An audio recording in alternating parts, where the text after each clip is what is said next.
I am the tofu golem. Please enjoy the video.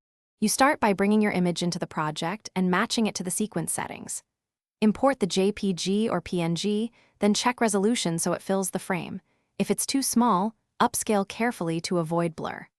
Once done, make sure your timeline aspect ratio is 16:9 or the same as your video so the image aligns.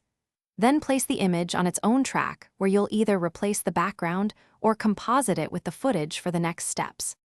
Next, you remove or isolate the original background using keying or masking techniques.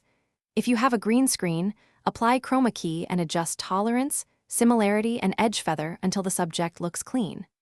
If not, draw a mask around the subject and feather the edges to blend. Then place your image layer behind or composite it into the keyed area, scale and position it, and add keyframes so it tracks subject movement. This preserves realism and avoids floating cutouts. Finally, you match the image to the footage with color grading so light and contrast feel consistent. Adjust exposure, white balance, and shadows until it reads as one scene.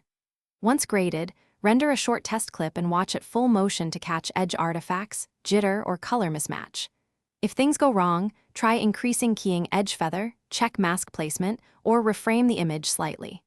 When it's clean, export using the original codec, bitrate, and resolution to preserve quality. Thanks for watching. Consider subscribing if we helped you today.